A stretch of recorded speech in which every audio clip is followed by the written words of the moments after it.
चलिए दोस्तों, तो इस वीडियो में हम प्रश्नावली 15.1 यानी कि ये क्लास 9th का मैथ्स है, हिंदी मीडियम का, सीबीएसई एनसीईआरटी बुक से लिया गया है, जिसका चैप्टर 15 कर रहे थे और इसकी एक्सरसाइज है 15.1 जिसका क्वेश्चन नंबर 6 हम सॉल्व करेंगे।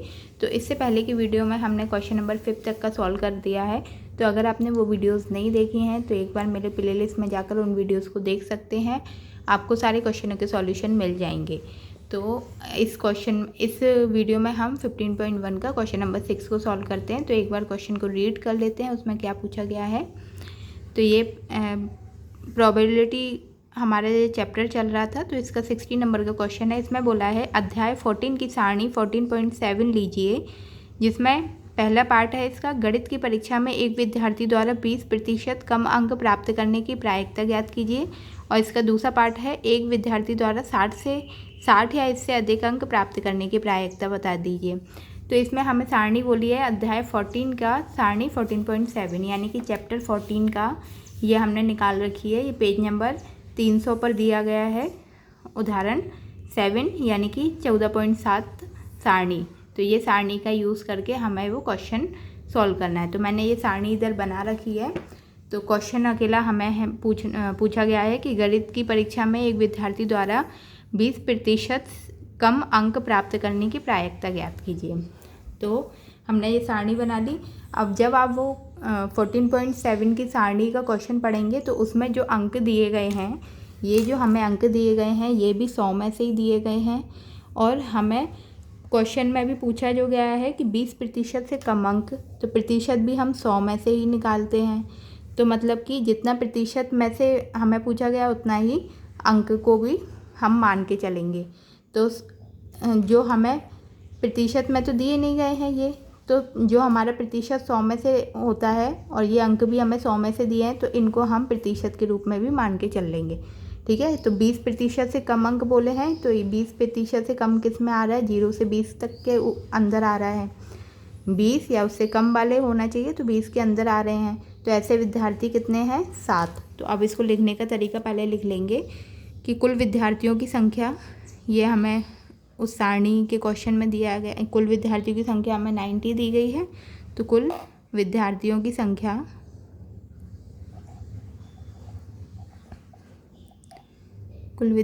की संख्या बराबर कितनी है, 90। ठीक है, और अब इसका पहला पार्ट है जिसमें हमसे पूछा है कि ऐसे विद्यार्थी जिनके द्वारा 20% से कम अंक प्राप्त किए गए हैं तो उनकी प्रायिकता ज्ञात करनी है। तो सबसे पहले हम लिख लेंगे कि 20% से कम अंक लाने वाले विद्यार्थियों की संख्या। तो अंक ये दिए गए हैं, विद्यार्थियों की संख्या ये दी गई है। 20% से पूछा है यानी कि 0 से 20 तक के बीच में कितने आ रहे हैं, 7। तो 20% से कम अंक लाने वाले विद्यार्थी कितने हैं, 7। तो इधर लिख देंगे कि 20% से कम अंक लाने वाले विद्यार्थियों की संख्या से कम अंक लाने वाले विद्यार्थियों की संख्या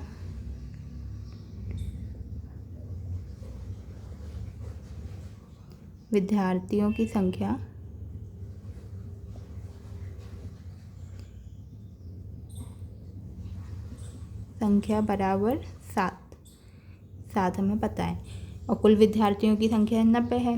अब इसकी प्रायिकता ज्ञात करेंगे, तो प्रायिकता बराबर 20% से कम अंक लाने वाले विद्यार्थी से कम अंक प्राप्त विद्यार्थी। तो इसका जो फॉर्मूला बनेगा वो इस प्रकार से बन जाएगा कि 20% से कम अंक लाने वाले विद्यार्थियों की संख्या और अपॉन में आ जाएगा कुल विद्यार्थियों की संख्या। 20% से कम अंक लाने वाले विद्यार्थियों की संख्या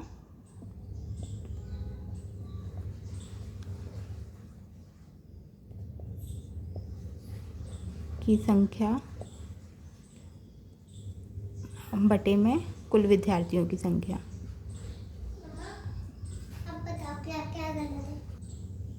कुल विद्यार्थियों की संख्या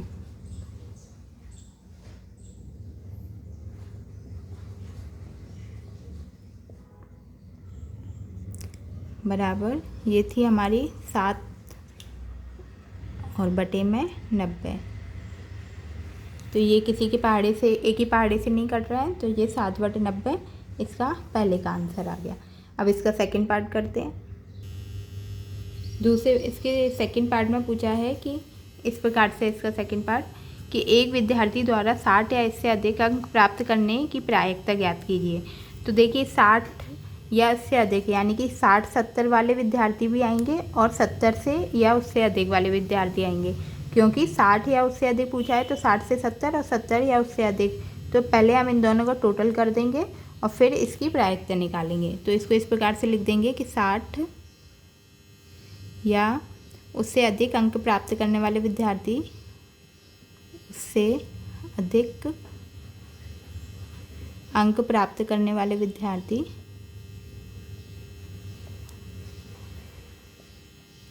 वाले विद्यार्थियों की संख्या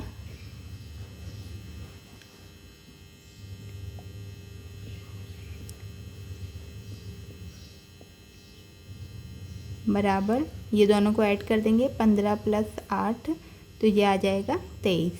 ठीक है, अब इसकी प्रायिकता निकालनी है, यानी कि प्रोबेबिलिटी 60 या उससे अधिक अंक प्राप्त करने वाले विद्यार्थी अधिक अंक प्राप्त करने वाले विद्यार्थी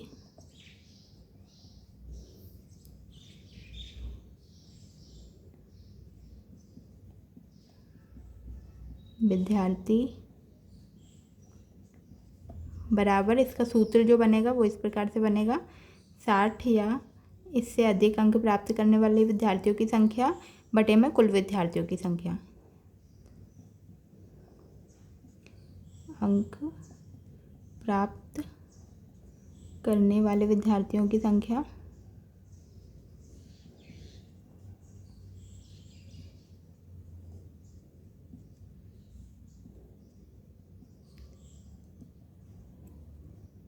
बटे में कुल विद्यार्थियों की संख्या।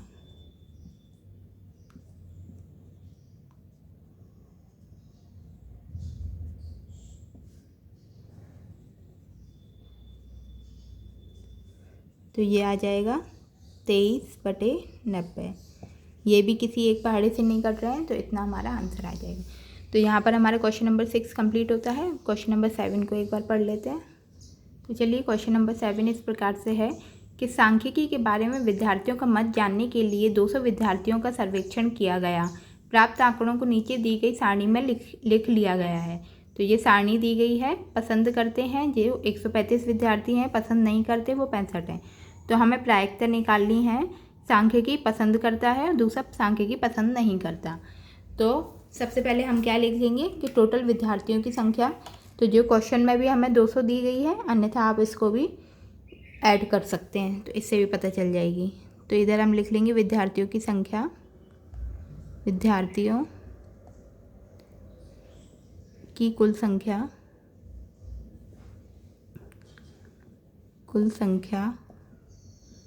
बराबर 200। ठीक है, अब इसका पहला पार्ट करना है कि सांख्यिकी पसंद करने वाले विद्यार्थी, यानी कि सांख्यिकी पसंद करने वाले विद्यार्थी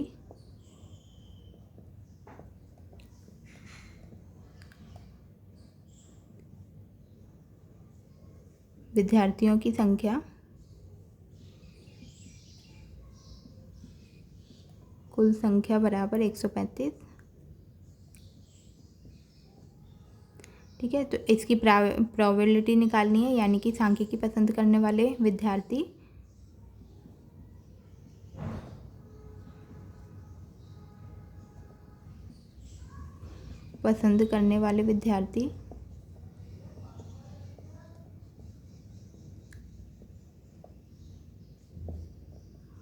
बराबर, जो हमारा फॉर्मूला बनेगा वो इस प्रकार से बन जाएगा कि सांख्यिकी पसंद करने वाले विद्यार्थियों की कुल संख्या और बटे में आ जाएगा कुल विद्यार्थियों की संख्या।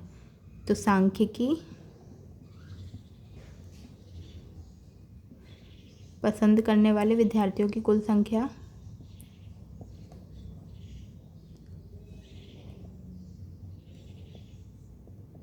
की कुल संख्या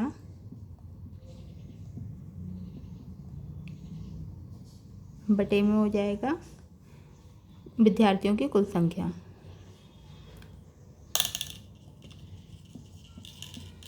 की कुल संख्या, तो ये आ जाएगा 135 बटे 200। तो ये हमारे 5 के पहाड़े से कट रहे हैं, 5 दूनी 10 और 5 6 7 35 और नीचे आ जाएगा 40। तो ये आ गया 27 बटे 40। ये हमारा पहला पार्ट हो गया। अब इसका दूसरा पार्ट करते हैं। दूसरे में बोला है सांख्यिकी पसंद नहीं करने वाले विद्यार्थी। तो जो सांख्यिकी पसंद नहीं करते वो कितने हैं, 65। तो इधर लिख देंगे सांख्यिकी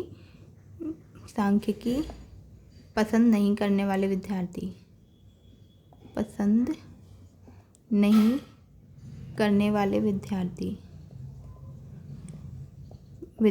की संख्या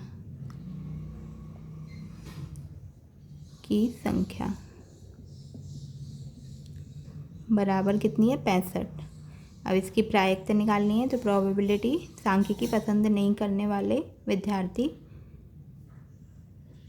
सांख्यिकी पसंद नहीं करने वाले विद्यार्थी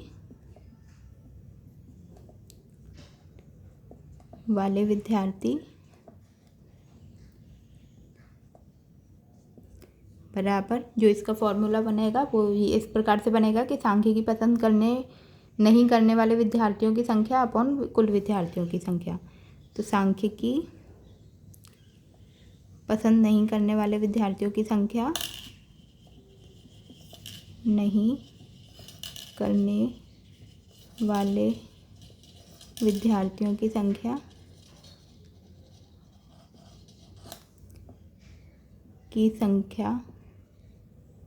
बटे में कुल विद्यार्थियों की संख्या, तो ये नापसंद करने वाले कितने हैं, 65 और बटे में कितने हैं, 200। तो ये कट रहा है 5 के पहाड़े से, 5 में 5, 5 से 15 और पौन में 40। तो ये हमारा क्वेश्चन नंबर 7 यहाँ पर कंप्लीट होता है। इस वीडियो में हमने 6 और 7 का हल किया था। आगे के वीडियो में आगे के क्वेश्चनों को सॉल्व करेंगे। तो अगर आप वीडियो पर नए हैं तो चैनल को सब्सक्राइब ज़रूर करें, अपने दोस्तों के साथ शेयर करें, जिससे उनको भी इन क्वेश्चनों के सॉल्यूशन मिलेंगे। और वीडियो अच्छा लग रहा है तो लाइक ज़रूर करें, और कोई भी डाउट है तो सब्सक्राइब भी करके आप पूछ सकते हैं। तो वीडियो देखने के लिए बहुत बहुत धन्यवाद आपका।